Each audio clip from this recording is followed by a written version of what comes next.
Bonjour à tous, bienvenue dans Politique et Éco. Ravi de vous retrouver pour vous mettre dans le bain, chers amis téléspectateurs. Une petite citation de notre invité. Nous voici parvenus à un moment où le système financier occidental a entamé sa désintégration, son réarmement et ses provocations militaires en sont la conséquence. C'est ce qui nous amène au seuil d'une troisième guerre mondiale pouvant basculer dans l'affrontement nucléaire. Notre invité est le fondateur du parti Solidarité et Progrès. Il a été candidat aux élections présidentielles de 1995, 2012 et 2017. Il est passé par HEC ELENA. Il publie cet ouvrage « Répondre aux cris du peuple » aux éditions Glyph, à retrouver sur la boutique de TV Liberté. Jacques Cheminade, bonjour. Bonjour Pierre Fergerot. Jacques Cheminade, entamons cet entretien avec vous autour de cet ouvrage qui est le vôtre, et commençant par ici, l'idée qu'une guerre soit devenue pour certains nécessaire se répand de plus en plus. Le 19 janvier 2025, Hubert Bonneau, directeur général de la Gendarmerie nationale, a mis en garde ses effectifs contre la possibilité d'un conflit armé et d'une agression du sanctuaire national. Plus près de nous, le 22 octobre dernier, Fabien Mandon, chef d'état-major des armées, a déclaré que l'armée française doit être prête à un choc dans 3-4 ans face à la Russie pour justifier l'effort de réarmement. Jacques Cheminade, est-ce que la Russie, c'est la menace contre la France ? Je dirais non. Certainement non. Mais je préfère commencer, parce qu'on pourrait croire que je suis pessimiste aux citations que vous avez données, à une citation de Jean Jaurès qui est très belle. Il y a dans notre France, sur les problèmes vitaux, une inertie de la pensée, une somnolence de l'esprit qui nous expose à toutes les surprises, jusqu'au jour où se produisent ces lumineux réveils qui viennent heureusement, quoique de trop longs intervalles, sauver notre pays. Je crois qu'on en est là. C'est ou la guerre, ou un lumineux réveil, ou le krach financier, entraînant une chute de l'économie, ou un lumineux réveil. Et je pense que la France a cette capacité, parmi tous les pays du monde, c'est un qui a le plus cette capacité. Nous ne sommes pas un petit pays de ce point de vue-là. Certes, nos frontières, certes, notre économie, mais nous sommes un grand pays à cause d'une certaine idée de la France. De Gaulle l'avait compris, et je crois qu'aujourd'hui, il faut reprendre cette vision. Alors, pourquoi la Russie ne serait pas une menace ? La Russie, parce que la Russie a envahi l'Ukraine, il faut dire les mots comme ils sont, mais elle y a été provoquée, et elle a été provoquée depuis longtemps. Vladimir Poutine était quelqu'un qui voulait un arrangement avec l'Occident. J'ai connu un journaliste qu'il a rencontré à Pétersbourg, juste après la chute du mur. Il était avec Anatoly Sobchak, qui était le maire de Pétersbourg, et tous deux étaient tout à fait partisans d'un accord avec les pays occidentaux, d'un développement mutuel, une croissance mutuelle. Et puis il y a eu en Ukraine 2004, où l'Ukraine, on l'a oublié en 2004, rétablit Stepan Bandera, le collaborateur de nazi et l'Ukrainienne lui-même, comme héros du pays, de l'Ukraine. Commencent à fleurir les documents pour Stepan Bandera. 2014, Maïdan. Donc on sait que Maïdan était une provocation, les Russes réagissent. Une provocation américaine de la CIA ? Américaine ? Non, il ne faut pas penser CIA, ça va beaucoup plus loin. C'est une provocation de tous ces milieux à la fois militaro-industriels, qu'avait dénoncé Eisenhower en son temps, mais qui sont aujourd'hui militaro-financiers. C'est une finance qu'ils ont parée littéralement et qui est autour de Trump et qui tente de faire de Trump, vous disiez tout à l'heure, on peut le dire, son golem. Donc voilà, il y a ce danger-là. Et c'est ça le risque de guerre. Vladimir Poutine lui-même, depuis, cherche toujours, à sa façon, une entente pour une stabilité, une sécurité en Europe. C'est ce qu'il avait en tout cas proposé à l'Occident quelques mois avant le développement. Oui. Novembre-décembre 2021. Exactement. Et il avait proposé en des termes certains un peu durs, disons, les choses comme elles sont, mais il avait proposé. Une architecture de sécurité pour l'Europe. Voilà. Mais Biden a refusé. Et l'Europe s'est couchée devant ce que disait Biden, qui s'est lui-même couché devant son entourage, où probablement Blinken, qui était son homme de main, a été le pire. Donc Poutine, à ce moment-là, était provoqué. Et il a lancé cette offensive en février 2022, cette offensive. il faut bien voir que dès qu'il a lancé cette offensive, il y a eu en juin, fin juin, la réunion de l'OTAN à Madrid, où là, l'OTAN est devenue, et mon ami Diamantidis du CRI, Cercle de réflexion interarmée, l'a dit, mieux que moi, il a dit l'OTAN devenait globale, elle cherchait à s'étendre à l'échelle du monde, elle s'occupait d'économie. Et à ce moment-là, on avait des conditions dans lesquelles l'accord n'était plus possible avec la Russie. Alors, pire, il y avait eu, en avril, Boris Johnson, qui s'était rendu en Ukraine pour dire à l'Ukraine, il faut faire la guerre, vous devez y aller, alors que, en Turquie, déjà les conditions d'un accord étaient réunies et qui auraient pu empêcher tout ce qui se passe aujourd'hui. Donc ce que je trouve, excusez-moi du mot, littéralement obscène, c'est qu'on a cherché à tout prix à utiliser l'Ukraine comme un instrument, en faisant tuer les Ukrainiens, contre la Russie. Et c'est ça qui est terrible. Donc si Poutine n'est pas la menace pour la France ou l'Europe, vous disiez à l'instant que c'est l'OTAN désormais qui s'occupe d'économie. C'est cela la menace? Elle s'occupe de tout, elle veut s'occuper de tout, y compris jusqu'au Pacifique. C'est plus une alliance atlantique, elle veut aller jusqu'au Pacifique. Alors, je ne veux pas dire que Poutine est un ange, mais il dit une chose très intéressante, il dit « le monde ne doit pas être unipolaire », il doit devenir multipolaire et bien plus polyphonique. Ce qu'il entend par là, c'est que chaque pays apporte ce qu'il a de meilleur et qu'ensemble, on fait une meilleure économie. Alors, ce sont des paroles, hein. Alors, il faut le prendre au mot. Moi, quand les gens disent des choses qui sont bonnes, justes, je les prends au mot. Voilà, il faut le prendre au mot. C'est ce qu'il fait en tout cas avec sa minorité musulmane tchétchène sur son propre territoire. Oui, après avoir, disons, procédé de façon particulièrement dure et même, à la limite, inouïe vis-à-vis de ceux qui étaient manipulés contre la Russie, notamment par différents réseaux islamistes. Et au-delà de l'OTAN, Jacques Cheminade, vous pointez, en tout cas c'est ce que vous dénommez comme la menace contre l'Europe et la France, l'oligarchie financière anglo-américaine. Alors, cette oligarchie, c'est un mot. On dit oligarchie, donc il est extrême gauche, extrême droite. Non, c'est un fait. Et il y a autour de Poutine des gens qui sont les gens qui, auparavant, ont essayé de dévoyer Clinton, et ils sont parvenus d'ailleurs. C'est tous les gens de Silicon Valley. Qu'est-ce que c'est? C'est Peter Thiel, qui est un individu pas du tout recommandable, bien qu'un très intelligent. C'est David Sachs, qui est le monsieur crypto-monnaie dans l'administration Trump. C'est les enfants de Trump qui jouent sur les crypto-monnaies avec J.D. Vance. Et c'est surtout Scott Bessent, qui est le secrétaire au Trésor, qui dit presque crûment qu'il faut vassaliser l'Europe. D'ailleurs, peut-être pas, elle est déjà vassalisée dans son esprit. Donc tous ces gens sont autour de Trump. Alors que Trump lui-même, je pense, moi, d'après les informations dont je dispose, qui était opposé à la guerre en Irak, est quelqu'un qui voudrait la paix. Mais comme il n'a pas la culture, il n'a pas les moyens de voir et de discerner ce que devrait être l'avenir, eh bien, il veut la bâtir sur les sables mouvants de la finance et des crypto-monnaies. Et il pense qu'il fera une bonne affaire en le faisant. Et c'est là que ce qui est autour de Trump, tout cet entourage que je mentionne, est le véritable danger. Pas Trump lui-même. On s'y trompe d'habitude, pas les Américains non plus. Ces gens-là sont des véritables occupants des États-Unis au nom des intérêts financiers qui, eux, sont mondialistes. Et le dollar, que De Gaulle dénonçait, le privilège exorbitant du dollar, le dollar n'est plus un dollar du peuple américain qui est dans l'intérêt des États-Unis en tant que territoire, c'est un dollar qui est le dollar des marchés financiers internationaux. Alors face à cette menace économique contre la France, comment jugez-vous ce qui se passe à l'Assemblée nationale, puisqu'il semblerait que le pouvoir se soit rapproché de l'Assemblée nationale? Comment les trois formations réagissent-elles à la menace de cette oligarchie qui pèse contre la France? C'est la pétaudière de la 4e République, avec un système électoral différent, mais c'est une pétaudière, ces gens-là, tous ces gens qui sont là.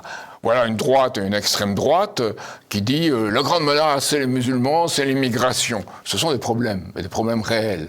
Mais la plus grande menace, eux, sans s'en apercevoir, ils coopèrent avec elle. Vous avez tous les systèmes de stablecoins, de bitcoins, de crypto-monnaies aux États-Unis qui visent à amener vers le dollar toute l'économie internationale, et vers un dollar financier. Or, qui propose ces choses-là? À la française. Le sommet des libertés, avec François Durvy, Pierre Noysan, et tous ceux qui y étaient, Sarah Knafo étant la pire. Elle est tout à fait pour ça, elle est contre l'islam, contre l'immigration, et en même temps, elle est pour ces crypto-monnaies, c'est elle qui les défend le plus. Dans tout ce milieu-là, et Éric Ciotti est arrivé, lui, à proposer ce projet de loi pour que la France fasse à l'américaine un empire des crypto-monnaies. On n'y arrivera jamais. Les Américains auront l'avantage de ce point de vue-là. Je dis les Américains, ceux qui sont autour de Wall Street et la City de Londres, qui est sa jumelle. Donc ces gens-là y arriveront. Et nous, on se met dans une situation, avec cette droite et l'extrême droite, de dévoyer ce qui pourrait être patriotique dans une soumission à un intérêt qu'il ne dénonce pas, et au contraire, il coopère avec cet intérêt. C'est Ciotti et son projet de loi sur les cryptos. Il va faire de la France, à l'américaine, une sorte d'empire des cryptos, la loi Genius américaine, qui a été votée aux États-Unis. Il veut faire appliquer la même chose en France. Mais il serait, comme disent les Américains, le junior partner, le petit Tom qui serait exploité. Donc, je ne pense pas que Ciotti soit de mauvaise foi. C'est quelqu'un qui ne voit pas le danger, parce que, comme Trump, il n'a peut-être pas la culture de ce qu'est réellement une économie productive et en développement. Alors vous dites que la France est occupée à tout point de vue, politiquement, économiquement, culturellement, militairement, marquée par une austérité de plus en plus brutale pour alimenter une économie de guerre. Comment cette économie de guerre, comme vous le dites, est-elle en train de s'organiser, de se lancer ? À partir de cette escroquerie qu'on appelle l'Europe, qui est en réalité l'Union européenne, dévoyée et favorable à ses intérêts financiers. Ursula von der Leyen a fait de nombreux discours.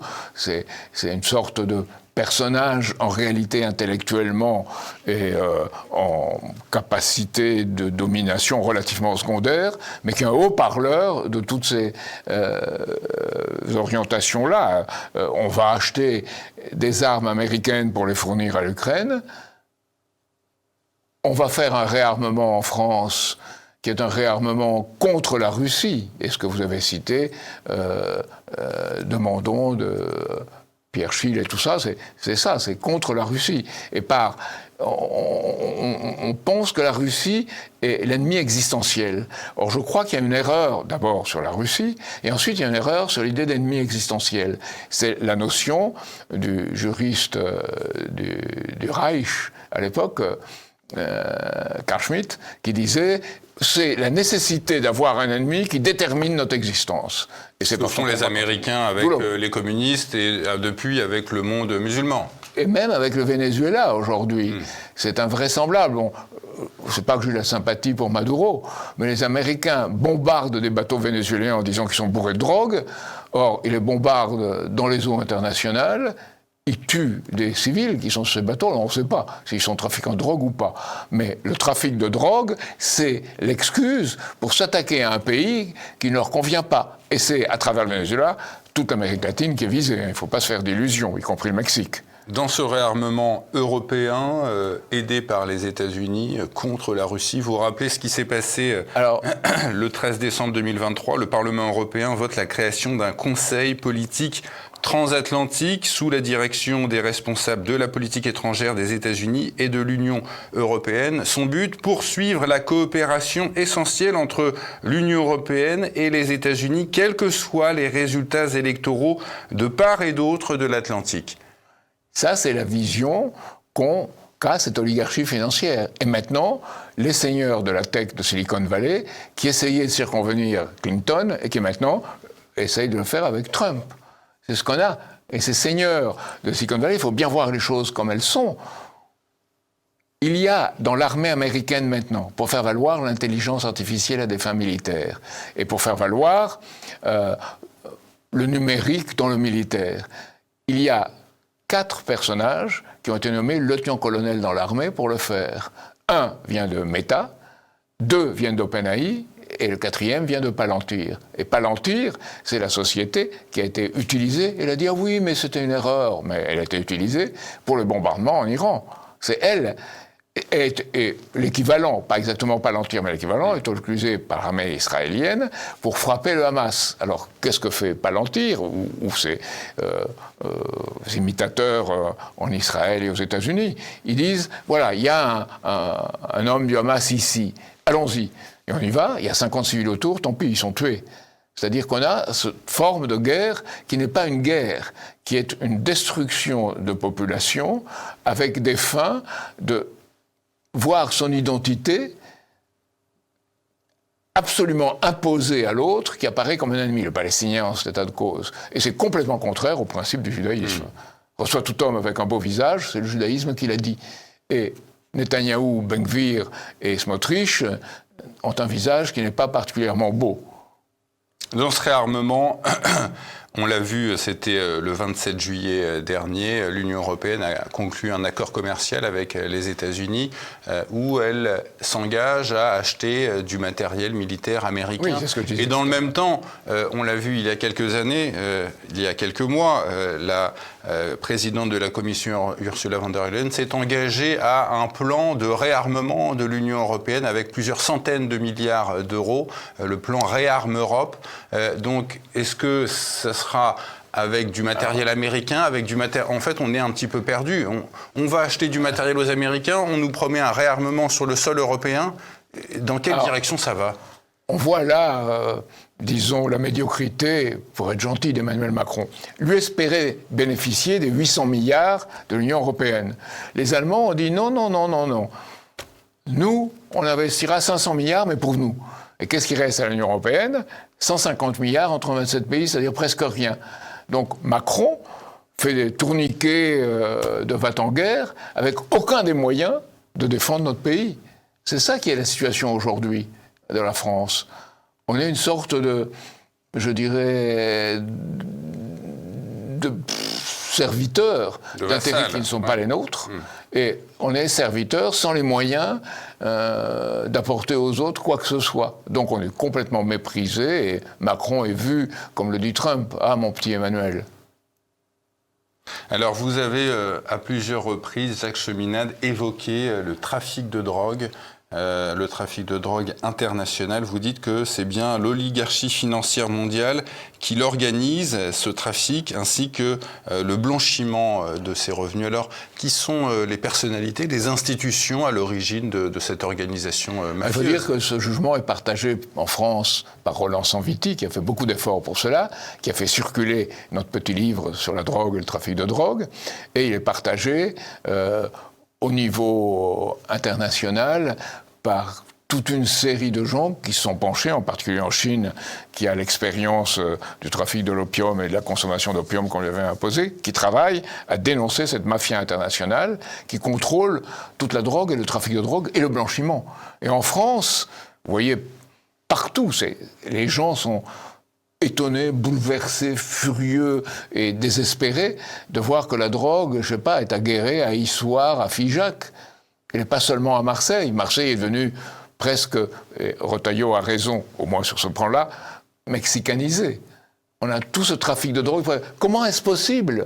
Comment est-ce possible qu'il y ait ce trafic de drogue et qu'on ne le réprime pas ? C'est parce qu'on le réprime, mais au niveau des points de deal dans la rue. Au sommet, là, on n'y va pas, on ne le réprime pas. Pourquoi ? Parce qu'il y a des intérêts qui se recoupent, il y a des forces qui constituent une mafia au niveau international qui est au-delà et au-dessus des États. Et c'est elle qui veut détruire pour toujours, avec les alliés, évidemment, du monde, de l'argent partout, qui veulent détruire l'idée même de nation. Parce qu'une nation, c'est ce qui empêche tous ces trafics. Et elle est basée sur l'idée de la privatisation, y compris la privatisation de l'émission de monnaie. Tous les stablecoins, les bitcoins et le reste. C'est quelque chose qui rentre de plus en plus dans les échanges. Et un Jacques Attali ne s'y trompe pas, à son propre point de vue. Il ricane en disant « Bientôt, si on continue ainsi, les monnaies de pays comme le Nigeria, l'Indonésie ou la Turquie ne seront plus des monnaies nationales. » C'est comme ça qu'on aura détruit les monnaies nationales. Et ça, c'est détruire la base même de la souveraineté.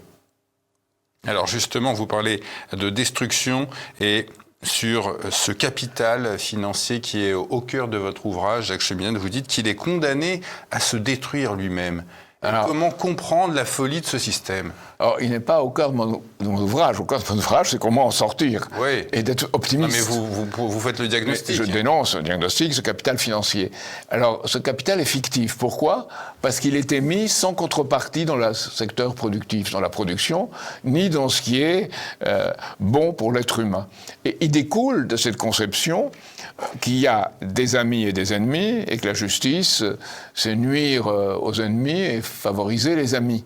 Donc ce système-là, nécessairement aboutit dans l'ordre financier à un ordre où on défend la monnaie qu'on a émise contre tout, et on essaye de faire valoir sa force, sa valeur. Et on l'impose aux autres. Et c'est là qu'on passe de ce capital fictif qui fait de l'argent avec de l'argent, sans lien avec l'économie physique, l'économie réelle, on passe de ça à l'économie de guerre, puis à l'économie militaire, qui est au cœur du risque de guerre qu'on peut avoir aujourd'hui dans le monde, y compris nucléaire. Il y a des amis aux États-Unis comme Théodore Postol qui tirent la sonnette d'alarme, d'autres comme le colonel McGregor, qui a été auparavant quelqu'un qui était proche de Trump et qui l'a laissé parce qu'il voit Trump dériver. Tous ces gens-là nous disent « mais il y a un danger parce qu'il y a ce lien entre le financier et le militaire, y compris DARPA, qui est l'organe du Pentagone qui a financé Silicon Valley et qui l'a fait dériver. Au départ, c'était de sympathiques hippies assez créateurs qui sont devenus des yuppies, puis qui sont devenus les seigneurs de la guerre, les seigneurs de la tech et de la guerre. Et qu'est-ce qu'il y a? Ils sont pour la technologie, mais sans la création humaine. Et ils sont des sortes d'appendices de l'intelligence artificielle qui n'est pas créatrice, elle est dans l'induction et la déduction. Une chose se produit, elle se produira plusieurs fois, on analyse les données, on déduit, on analyse un système. Ils ne comprennent pas ce qu'est l'intuition créatrice qui fait qu'on découvre de nouveaux principes physiques. Alors, nouveaux principes physiques, qu'est-ce que ça veut dire? C'est quelque chose dans l'univers qui permet d'appliquer le principe de moindre action et qu'on produit davantage avec moins d'êtres humains, moins de matière et moins de surface. Et ça, c'est la réalité de ce qu'est une économie. Elle se situe au cœur du principe de découverte qui est en chaque être humain. Et au cœur de ce principe de découverte, il y a la poésie, il y a la musique, et il y a la culture. Et ça, on ne voit plus ce lien. Jacques Cheminade, vous êtes un disciple de l'intellectuel américain Lyndon LaRouche qui, dites-vous, avait déclaré la guerre aux mafias du capital financier. Il le paiera d'ailleurs par 5 ans d'emprisonnement aux États-Unis pour avoir dénoncé ce qu'il appelait le capital fictif qu'on vient d'évoquer ensemble. C'est le président Bill Clinton qui signera l'ordre de le libérer, ce Lyndon LaRouche. Ce président, Bill Clinton, prendra ensuite l'initiative de lancer une nouvelle architecture financière internationale, mais sera, vous l'expliquez très bien dans votre ouvrage, stoppé par l'affaire Monica Lewinsky. Pourquoi fallait-il alors discréditer le président américain? Parce qu'il était intelligent, opportuniste. On a profité qu'il était opportuniste, on a profité qu'il avait de très grandes faiblesses sur le plan moral. Donc, cet homme intelligent, lorsqu'on a fait pression sur lui, bien ceux qui ont fait pression ont eu raison, il a succombé, il s'est complètement changé de camp. Donc voilà pour Clinton et sa femme, bien pire que lui.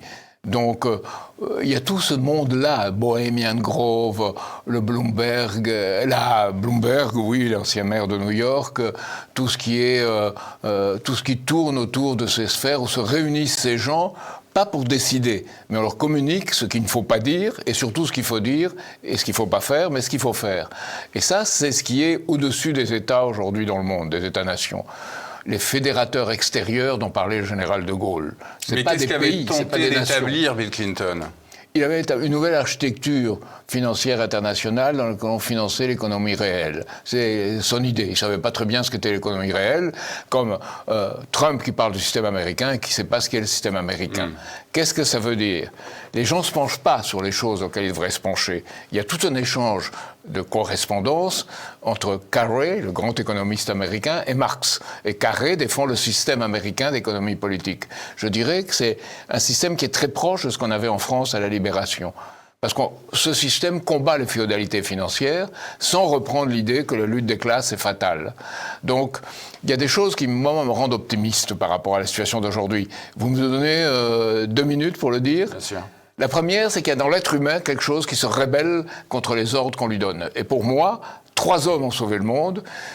S'ils avaient succombé à un esprit d'intelligence artificielle, on serait peut-être, vous et moi, pas là.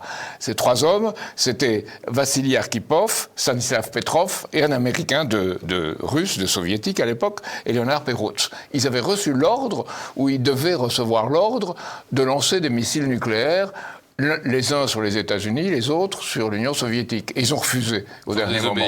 Parce qu'ils n'avaient pas confiance dans la logique d'avertissement. Et ils disaient quand même, c'est très dangereux, parce qu'on nous dit lancement, parce qu'il y a menace. On ne croit pas à cette menace automatique, on va vérifier un peu. Et en effet, il s'est avéré que c'était dans les 3 cas, des erreurs. Donc, 2 soviétiques, 2 russes, je dirais plutôt, et un américain, ont réussi à trouver en eux-mêmes, et je crois qu'il faut très fort penser, au moment où ils faisaient passer le sort de l'humanité avant les ordres reçus d'un instrument qui était un instrument, disons, de destruction. En avance, un peu en avance, mais qui était du même type que du numérique. Donc ils n'ont pas voulu. Ça, c'est ce qui me donne espoir. Ce qui me donne beaucoup plus espoir, c'est ce qui est en train de passer avec les BRICS, l'Organisation de la coopération de Shanghai et le groupe de 77. Voilà des gens sans uniformité. Alors, on va les évoquer justement, ces organisations, BRICS, Organisation de coopération de Shanghai. Reparlons un tout petit peu de Lyndon LaRouche, qui a été accusé de conspirationnisme dès 1984, une campagne de dénigrement organisée par les services de renseignement américains. Comment s'y sont-ils pris alors ? Anglo-américains. Les Anglais le considéraient encore plus dangereux que les Américains. Les services israéliens ont eu leur part, mais secondaires. Ils ont suivi le mouvement. Donc tous ces services-là, qui sont plus ou moins liés à cette mondialisation financière, sont immédiatement acharnés contre LaRouche. Et Kissinger, en particulier, avait donné l'ordre de s'acharner contre lui. Kissinger, de façon plus intelligente, d'autres de façon plus directe et plus brutale. Donc, il était condamné à des peines de prison, et plusieurs de ses partisans aussi ont fait de longues peines de prison. Il y en a un qui s'appelle Michael Billington, qui a fait des heures une prison plus longue. Et ces gens-là faisaient peur, parce que dans la prison, ils ont réussi à organiser des chorales pour que les prisonniers chantent juste, et les prisonniers ont commencé à se dire, tiens, voilà les gens qui nous respectent, peut-être on n'aurait pas dû faire le trafic de drogue et toutes ces conneries. Donc, il y a un respect, ce que je voulais faire par là, le même respect pour l'être humain dans ces 3 qui ont sauvé le monde, que dans nos militants qui étaient en prison, les militants de nos amis américains. Et Lyndon LaRouche lui-même avait dit une chose qui m'avait convaincu à l'époque. Il disait, on a actuellement une économie qui se financiarise. Et la séparation entre l'or et le dollar est le début d'un Far West. Il n'y a plus d'instrument de référence, plus ou moins objectif. Donc, le FMI, le Fonds monétaire international, la Banque mondiale, jouent en faveur d'un système où pratiquement, on est dans une privatisation contre la nation, des intérêts financiers plus ou moins privés, soutenus par les banques centrales et par les États, mais développent leur influence. D'un côté, ça, c'en était de gauche ou d'extrême gauche à l'époque, si on le disait. Mais il disait, d'un autre côté, apparaît quelque chose qui est une sous-culture ou une contre-culture de la tolérance vis-à-vis des drogues, du sexe marchandise, et il disait à l'époque, le rock'n'roll, depuis c'est bien pire, c'est musique destructrice. Et il ne connaissait pas la société des écrans qui aujourd'hui sévit. Donc il disait, là, si on attaque ça, on était conservateur, de droite ou d'extrême droite. On ne s'aperçoit pas que les deux, c'est la même chose. Tout est basé sur la perception et pas sur la réflexion, sur l'effort pour comprendre avant de juger, et de comprenant, prendre des décisions qui correspondent à ce qu'on a compris, et voir à long terme. Là, c'était le court terme, en même temps dans le financier, et en même temps la conception de l'homme. Et on retrouve là un ouvrage qui est écrit par une Anglaise qui s'appelle « Le Congrès pour la liberté de la culture, les hommes qui jouaient du pipeau », c'est la traduction plus ou moins en français. Il est disponible en français. Elle disait « Il faudra porter les gens à ne plus influencer les gens pour qu'ils ne voient plus le rapport entre la culture et la morale. Et ça sera notre meilleure arme contre le système soviétique qui en effet est réductionniste et qui a une culture du réalisme socialiste. Nous allons la démolir de cette façon-là et aller plus loin. Donc c'est là qu'on retrouve une situation qui a été dans le domaine je dirais, financiers, représentés par le développement des paradis fiscaux et du dollar, décidé d'ailleurs avec la complicité, à l'époque d'une banque russe, en 1957, de l'euro-dollar. Et on est passé à une politique de pirates avec les paradis fiscaux.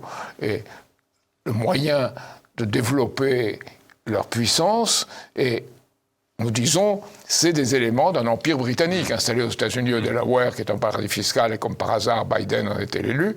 Et d'autre part, si on regarde les îles Caïmans, qu'est-ce qu'on fait aux îles Caïmans? Il y a des billets en livres, et on chante God Save the Queen dans le billet que j'ai vu, God Save the King maintenant. Donc on est dans ce système-là, il faut bien voir que ce n'est pas le peuple anglais, ce n'est même pas le Royaume-Uni, c'est une élite financière et monarchique alliée pour un système colonial et qui opère très souvent par personnes interposées. En Inde et en Chine, c'était des gens qui n'étaient pas directement issus de la monarchie britannique, c'était des délégués, des gens qui étaient là comme des gens qui privatisaient à la fois le militaire, l'influence, le financier, et qui agissaient pour coloniser. Aujourd'hui, mon optimisme, c'est qu'on est en train de sortir de là, avec ces BRICS, avec l'Organisation de coopération de Shanghai et avec le groupe des 77, qui réclament leur souveraineté. Comment s'y prennent-ils ? Ils se sont réunis à Kazan du 22 au 24 octobre dernier. Depuis, ils sont réunis au Brésil. Les membres, oui, exactement. Alors comment s'organisent-ils ? Quelle est leur stratégie ? Vous évoquez notamment la nouvelle banque de développement des BRICS, présidée par l'ancienne présidente brésilienne Dilma Rousseff. Encore dans le système dollar, ils essayent. Alors, la première chose, c'est opérer en monnaie nationale. Mais c'est très difficile. Parce que, d'abord, le dollar est très fort, et encore monnaie de réserve, de moins en moins, mais il est très fort, et c'est de faire valoir, donc, leur poids dans la population mondiale, 80% à peu près, et leur poids croissant dans l'économie, donc d'opérer en monnaie nationale. Mais ça a une limite, d'opérer en monnaie nationale. Si vous opérez en monnaie nationale, il y aura des déficits et des surplus. Donc, comment faire pour compenser ? Et c'est là qu'il y a une réflexion d'économistes brésiliens, chinois et de notre ami en Russie, Sergueï Glaziev, qui réfléchissent à comment avoir un système où il y a un instrument de référence qui permet de compenser ces déséquilibres dans les balances des paiements. Et ils pensent à un instrument de référence qui sera basé sur quelque chose qui a une valeur de long terme. Certains pensent comme l'or, le pétrole ou les matières premières. L'or, oui, on voit les Chinois accumuler l'or, la Russie accumuler l'or, c'est vrai. Mais je ne pense pas que l'or suffise. Il faut une matière première liée au processus de production, ce que Larouche appelait l'économie physique, et que ce soit une sorte de paquet, une sorte de panier de cette le DTS du FMI. Non. Ça, c'est une approche, disons, mixte et vérolée. Mais non, avoir cet instrument de référence avec ces différentes matières premières serait avec des prix de ces matières premières, non pas fixés par les marchés, mais par des contrats à long terme. Alors, l'Inde s'y opposait jusqu'à maintenant. Modi est en train de se rapprocher de ce système-là. Donc, ça ne veut pas dire que ce système-là est facile à mettre en place, mais il est en train d'être mis en place. Et c'est le système qui se substituera à ce mondialisme financier qui règne aujourd'hui. Et je crois qu'en France, le problème que nous avons en France, c'est qu'on se définit par rapport à des fonctions, par rapport à des institutions, et par rapport à un ordre de choses données. Ça a été notre culture que dénonce d'ailleurs Claude Duneton dans un petit livre qui s'appelle « Parler croquant », qui est très intéressant. C'est une culture définie par en haut. Et il faut réfléchir à comment on se libère et on va dans un univers qu'on ne connaît pas et qu'on pense qu'en ce univers qu'on ne connaît pas, il peut y avoir quelque chose de bon. Qui a dit cela ? Le pape Léon XIV. C'est une déclaration fondamentale et ça, ce qui me donne le plus espoir. Léon XIV a déclaré à la réunion du Jubilé, là récemment, à Rome, qu'il fallait s'inspirer du penseur de la Renaissance qui a lancé la Renaissance, Nicolas de Cuse, et la façon de penser moderne. Que dit Cuse ? Il ne faut pas penser comme Aristote. Aristote dit, s'il y a contradiction entre A et B, on ne peut pas en sortir. Lui, il dit, il y a une façon d'en sortir, c'est la conjonction des opposés, la coïncidence des opposés. Pas des contraires, des opposés. Et il dit, le contraire, c'est pour toujours. Les opposés, c'est quelque chose qui est de l'ordre des circonstances, de l'opinion. Il dit, à ce niveau supérieur, c'est ça la forme de pensée par laquelle on peut se rapprocher, et c'est le terme qu'il utilise, de ce qu'est le visage de Dieu. Et on a ces éléments qui permettent de s'entendre, même si on est à un certain niveau en opposition, parce qu'on a atteint un autre niveau plus élevé. Einstein disait d'ailleurs, c'est réductionniste de le réduire à Einstein, mais il disait on ne peut jamais résoudre un problème dans les termes où il a été posé. Il faut toujours avoir un élément supérieur. Cet élément supérieur, c'est quelque chose qui est de l'ordre de la pensée vraiment humaine. C'est-à-dire déduire, induire, l'intelligence artificielle en est parfaitement capable. L'être humain, au contraire, explore un domaine inconnu parce qu'il sait, et ce que le pape a dit, il a dit parce qu'il sait que cet inconnu existe, il sait qu'il ne connaît pas, qu'il y a un inconnu, et que cet inconnu peut être bon parce que l'être humain est disposé naturellement au bien. Et ça, c'est qu'aujourd'hui, c'est une idée tout à fait révolutionnaire. Hein. Les gens pensent que l'être humain, il y a du bien, il y a du mal. C'est une pensée qui a été un peu partout, même dans l'Église, dans la maçonnerie, un peu partout. Donc là, non. L'être humain est au bien, mais il doit défendre le bien. Et c'est très intéressant de voir la coïncidence avec cela. Et Martin Luther King qui disait, en reprenant Matthieu, il faut aimer ses ennemis. Pourquoi il faut aimer ses ennemis? Si on ne les aime pas, on ne les change pas. Donc, il ne faut pas les aimer pour ce qu'ils font. Au contraire, mais il faut les aimer comme êtres humains qu'on peut changer. Et je crois que là, ce système qui est en train de se mettre en place de façon imparfaite, difficile, et où nous, en tant que mouvement international, qui s'appelle l'Institut Scheller, on peut apporter, c'est de créer les conditions où ce que De Gaulle appelait la détente, l'entente et la coopération puissent se réaliser. Et lui, il expliquait, De Gaulle, une cause, celle de l'humanité. Il le disait. Il était le plus patriote qu'on puisse imaginer en France, mais il pensait que la cause de l'humanité était une. Et c'est là qu'on doit être patriote et citoyen du monde, et c'est ce que je défends. Il y a quelques souverainistes en France qui commencent à avoir une certaine idée de ça par leur ego ou leur nombrilisme. Et je pense que ceux-là, il faut les soutenir et qu'on peut, avec eux, changer quelque chose dans ce pays, qui a été un pays à la tête, à un moment de l'histoire, de cette pensée. Avec Rabelais, c'est extraordinaire, parce que le riz est le propre de l'homme, et science sans conscience n'est que ruine de l'âme. Et Rabelais, vous avez des choses faites de façon très drôle, très créatrice. Et on doit revenir à cette liberté, y compris dans le langage. Et pas avoir cette langue, je dirais, c'est pas une langue de bois, c'est une langue d'administration qu'on trouve, hélas, trop, que j'ai trop trouvé moi-même à l'ENA, à la faculté de droit ou ailleurs. Justement, dans ce que vous dites, Jacques Cheminade, cette parole de Matthieu, celle du Christ, il faut aimer son ennemi. Vous dites que les marchés et l'Occident voient un danger dans l'éveil de la Chine. Pourquoi vous dites que, justement, l'économie mondiale ne peut être que stimulée par cet éveil? Parce que Xi Jinping lui-même dit des choses qui sont extrêmement intéressantes. Il a dit en 2017, et j'ai la citation ici, « La communauté de destin pour l'humanité, comme son nom l'indique, signifie que l'avenir de chaque nation et de chaque pays est étroitement lié à celui des autres nations et pays.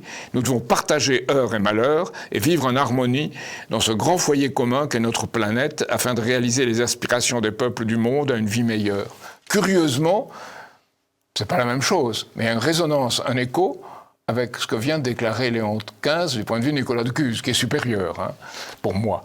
Et il faut revenir à ces sources de la pensée qui a fait que la France les a incarnées en tant que nation dans son histoire. Il faut les retrouver.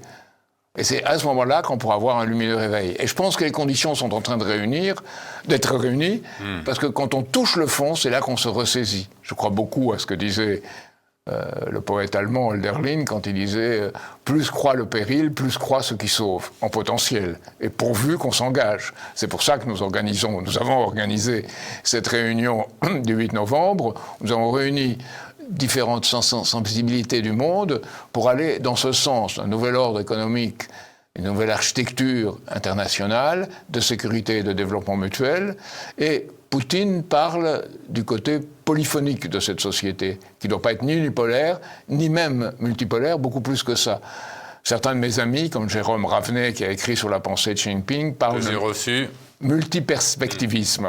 Et multiperspectivisme, c'est qu'il y a une chose, il y a une unité, mais elle est vue, nous sommes des êtres humains, donc nous sommes dans le multiple, cet un est vu du point de vue de différents êtres humains, mais il doit être vu par eux, c'est ce qui les réunit. Et ça, c'est la tendance vers cette nouvelle architecture internationale qui ne sera pas parfaite, mais qui sera quelque chose de bien meilleur que le monde de la guerre de tous contre tous dans lequel nous vivons. Jacques Cheminade, sur ce soutien au régime chinois, certains pourront vous dire que ce régime chinois a persécuté des millions de personnes dans les années 60 au moment de la révolution culturelle. Et donc, est-ce que quelque chose de bon peut accoucher de ce régime qui a persécuté ses propres citoyens ? Nous avons nous-mêmes critiqué le régime communiste comme la révolution culturelle chinoise. Parce que là aussi, c'est l'idée... Vladimir Poutine n'est plus un successeur de Staline. Xi Jinping n'est plus un marxiste comme il l'était à l'époque. Il est un socialiste. À la tête du PCC. Oui, parce que... ça c'est ce qu'on ne comprend pas en Europe et en France. Expliquez-nous. C'est que Xi Jinping réhabilite Confucius. Et je vous rappelle, dans toute la révolution chinoise de 1919, c'est à Balperconde, pas Confucius. Lui réhabilite Confucius et toute l'histoire chinoise. Donc c'est quelque chose de très nouveau. Et il parle d'un marxisme, d'un socialisme aux caractéristiques chinoises. Et les caractéristiques chinoises deviennent de plus en plus fortes. C'est-à-dire un développement mutuel. À la base, en Chine, on dispute. C'est pas qu'on est tout gentil et qu'on se met à genoux devant Xi Jinping. Ça se dispute et c'est dur. Et au sommet aussi, vous avez vu que Xi Jinping a dû éliminer certains militaires qui voulaient aller dans une logique de guerre beaucoup plus que lui. Donc, et enfin, il y a en Chine ce que mon ami Ravenet et moi-même appelons une démocratie consultative, c'est-à-dire qu'on consulte tout le temps ce que pense la population. Ah bon ? Oui, il y a 1 à 2 millions de personnes en Chine qui consultent tout le temps. Et au niveau supérieur, quand on arrive au comité central, là non. Là, c'est le comité central qui est déterminant et il ne s'agit pas de le contester. Mais il faut voir qu'au comité central, il y a quelqu'un qui s'appelle Han Wuning, qui est peu connu, qui a été le conseiller de Jiang Zemin, de Jintao et maintenant de Xi Jinping. Et il a fait des études en langue française.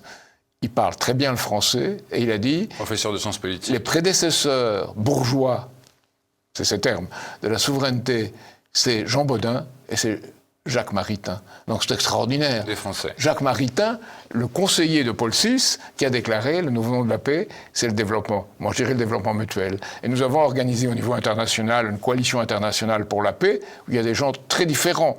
Il y a eu des Palestiniens qui sont à l'OLP et qui sont très proches de Marwan Barghouti, et des Israéliens comme Avram Borg, qui est président du Congrès sionisme mondial. Donc il ne faut pas voir les paroles, il faut voir les actions des gens, et nous avons défendu un plan Oasis de développement mutuel en disant, pour ce plan, il faut que ce soit 2 qui se parlent. Donc il faut un État palestinien pour ça, pour qu'il y ait 2 qui se parlent pour le développement de toute la région.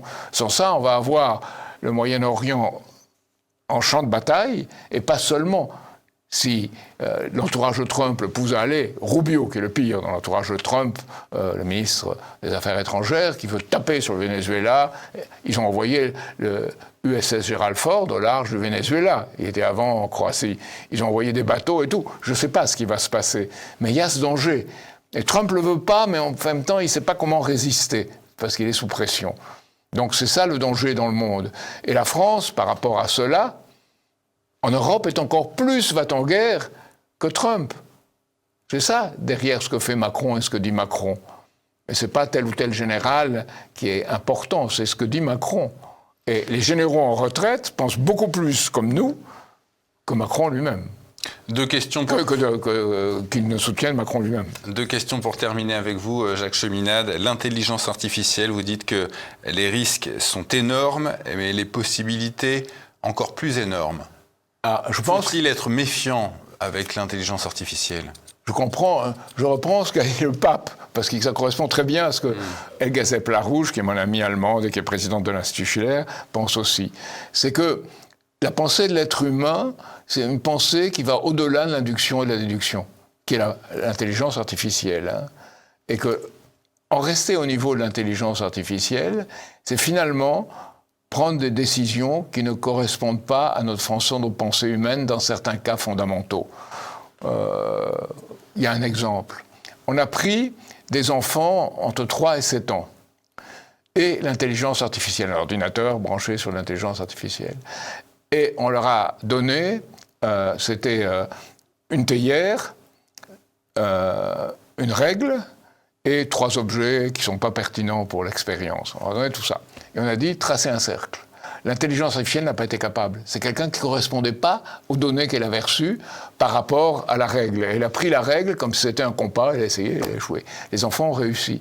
Pourquoi ? Parce qu'ils se sont dit, où il y a quelque chose qui ressemble à un cercle, le contour de la théière, et ils ont fait un cercle.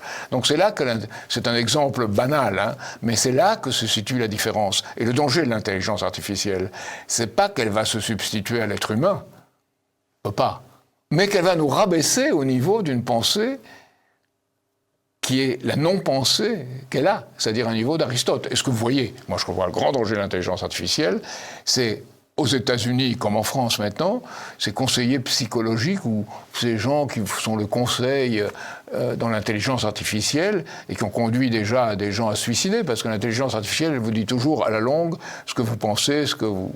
Bon, c'est toute cette constante manipulation des habitudes, qu'on appelle adduction, des jeux vidéo et tout ça. Et c'est le porno auquel même on a branché l'intelligence artificielle aujourd'hui. C'est tout ça qui donne une pensée qui est une pensée de perception et de logique formelle et pas une pensée créatrice. Et c'est cette pensée créatrice que je crois nous devons tous défendre et quand elle apparaît quelque part, la soutenir.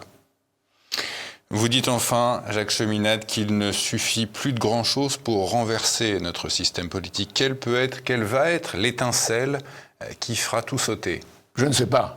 Ça, on ne peut pas le dire. On peut dire que si on continue comme on va vers un effondrement financier. Quelques précautions qui prennent. Et beaucoup d'Américains dans le système eux-mêmes sont en train de dire on va pouvoir un petit effondrement pour pouvoir le contrôler. C'est ce que pense Trump aussi, d'ailleurs, sans doute. Pour éviter le grand effondrement. Parce que ce système de fausse monnaie qui gonfle, un jour, les gens demanderont des comptes. Et à ce moment-là, avec l'intelligence artificielle, ce qui a fait monter les bourses de façon funiculaire, comme diraient certains, c'est-à-dire par crans successifs, la fera baisser d'un coup. Elle tombera dans le vide. Parce que tous diront qu'il faut vendre en même temps. Parce que l'intelligence artificielle donnera le même conseil à tous.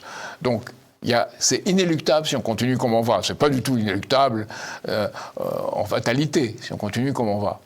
Et aussi, dans ces circonstances-là, ceux qui en ont voudront faire valoir ce qu'ils possèdent.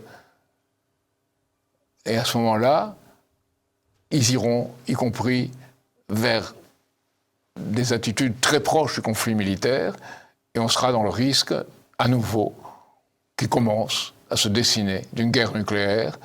Et dès qu'on commence à toucher au nucléaire, c'est la guerre.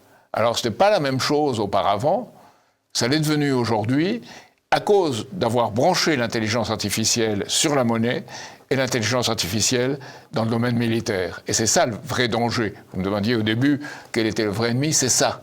Et ça, c'est en Russie aussi, c'est en Chine, hein, et c'est pas seulement dans les pays occidentaux. Donc il y a un changement de manière de penser qui est nécessaire, et je crois les gens devraient écouter ce que Léon XV a dit pour le jubilé, qu'avait prévu le pape François 25 ans après, 2025, ce qu'a dit le pape sur ça. C'est très intéressant, pas parce qu'il est pape, mais il est grandi au-delà même de la papauté, je pense. Qu'avait-il dit ? Pardon ? Qu'avait-il dit ? Ce que Léon XV vient de dire, ce que j'ai dit tout à l'heure. D'accord. C'est-à-dire une mode de pensée qu'il faut changer. Il a mentionné un méconnu, Nicolas de Cuse, tout à coup, Helga Sepp-Larouche qui en a parlé depuis 40 ans, nous qui en parlons depuis 40 ans, on dit mais enfin quelqu'un qui situe le christianisme au niveau où il doit être situé. C'est l'évangile, c'est ce que défendait Rabelais. Rabelais se moquait de tous ceux qui sont dans les perceptions, qui ne comprennent pas. C'est très simple. Dans le quart-livre, Rabelais, il y a la tempête. Panurge a la peur, il est là dans le bateau, il a peur, il chie de peur d'ailleurs, comme dit Rabelais, et Pantagruel devient coopérateur avec Dieu. Et il prend le gouvernail et il conduit le bateau à bon port. Et c'est ça que nous devons devenir aujourd'hui. Pour ceux que je dis, que le thème Dieu choque un peu, il faut dire coopérateur avec, comment dit Xi Jinping, l'avenir de chaque nation, le destin commun de l'humanité. Donc voilà. Mais l'idée de Dieu est fondamentale parce que c'est l'un qu'on ne peut pas connaître, mais qu'on sait dont l'existence est nécessaire, parce que sans cela, on n'est rien.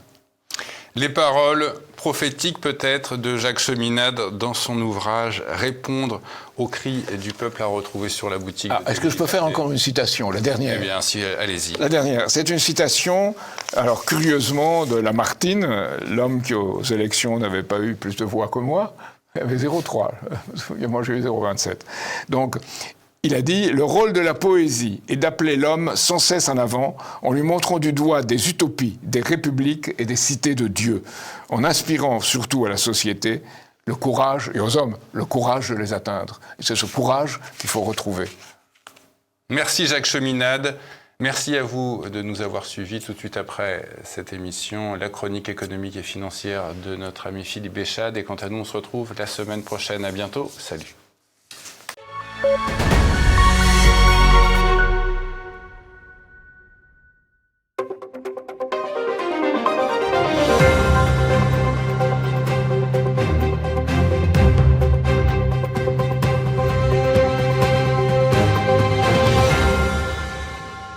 Bonjour et bienvenue.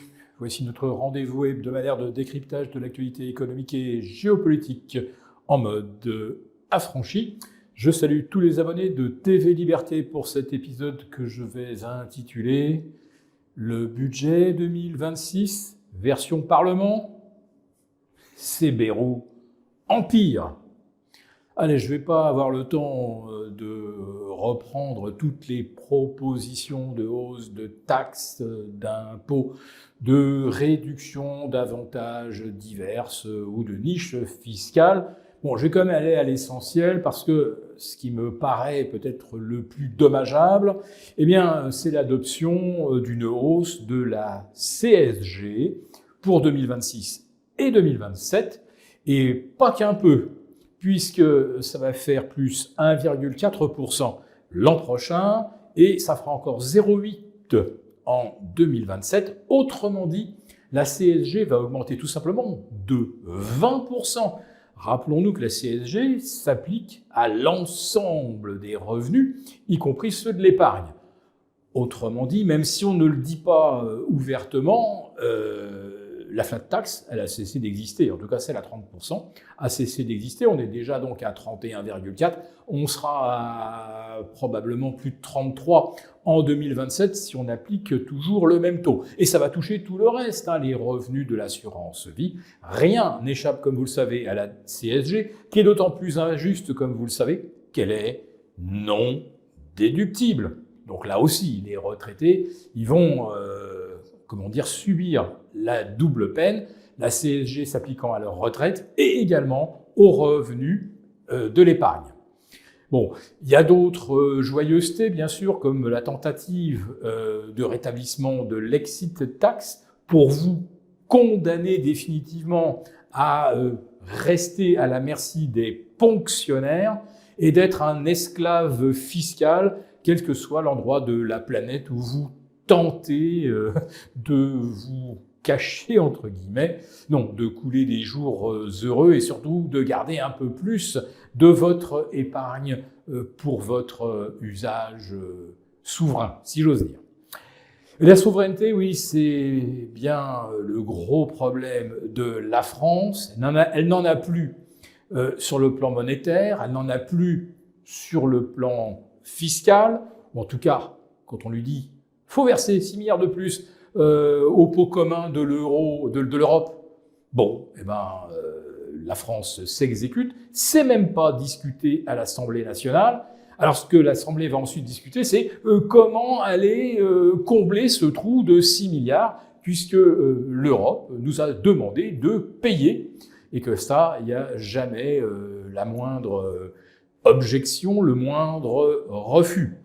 Nous n'avons plus non plus de souveraineté diplomatique, et on le voit bien alors que la France veut se tenir en pointe de toutes les initiatives contre la Russie. Et là, des déclarations assez inquiétantes de Macron laissent penser qu'il n'a pas abandonné son projet des fameuses troupes au sol. Il a annoncé qu'en ce qui concerne la politique intérieure, il lâchait le manche. Bon, autrement dit, là, ça va partir dans tous les sens, mais ça veut dire aussi qu'il se réserve le reste, Et on comprend bien que le reste, eh bien, c'est le géopolitique. Et on comprend, au travers des différentes déclarations, qu'il a envie de laisser son nom dans l'histoire. Or, un personnage historique en France, c'est un personnage qui a participé à des guerres. Or, pour Macron, l'expression qu'il prononce avec le plus d'emphase et de satisfaction intérieure, c'est « nous sommes en guerre ». Alors, pourvu qu'il se retrouve privé quelque part du pouvoir d'envoyer notre jeunesse se faire fracasser dans les tranchées entre Pokrovsk et Kramatorsk, mais les circonstances sont quand même assez anxiogènes. Alors si vous prenez donc l'anxiété relative au budget 2026 et aux ponctions fiscales, qui va certainement aboutir à ce que plus personne n'ait envie de consommer, enfin, parmi ceux qui le peuvent, évidemment, ceux qui sont à découvert le 15 du mois, ils n'ont pas le choix, ils vont continuer de dépenser ce qu'ils peuvent, mais les autres pourraient bien, générer une récession auto-réalisatrice. On vous promet qu'on va vous ponctionner, donc vous épargnez, donc vous provoquez une récession, donc les rentrées fiscales ne sont pas à la hauteur, donc il faut encore alourdir les ponctions fiscales et la spirale mortelle est amorcée. Si en plus de ça, on vous dit qu'il faudra peut-être aller se battre contre la Russie, alors là, pour ceux qui en ont les moyens, c'est quasiment leur dire écoutez, partez le plus loin possible. Comme on dit en cas de Troisième Guerre mondiale, je pars à l'étranger. Donc nous en sommes là, mais ce qui va peut-être nous sauver, vous l'avez compris au travers de ma démonstration, c'est que le budget 2026 tel qu'il se présente, concocté par nos élus, ça ne passera jamais, il n'y aura jamais de compromis. Donc on va probablement constater qu'on ne peut pas se mettre d'accord et que donc finalement on en reviendra à la proposition numéro 1, celle qui est sous-jacente depuis que le PS et l'Élysée ont passé un accord secret, c'est que on fait semblant de critiquer, on fait semblant de s'opposer tout en ne s'opposant pas, sachant qu'au bout, l'article 47 s'appliquera, mais qu'entre-temps, on aura sauvé l'essentiel. Ah non, pas le destin et les retraites des Français, non, son propre siège d'élu. Pour vous remercier de votre fidélité, vous pouvez télécharger gratuitement notre rapport spécial qui contient nos solutions pour préserver votre épargne face à la faillite économique de la France, laquelle met en danger votre épargne. Il vous suffit de cliquer sur le lien en description pour l'obtenir gratuitement. Merci et à bientôt.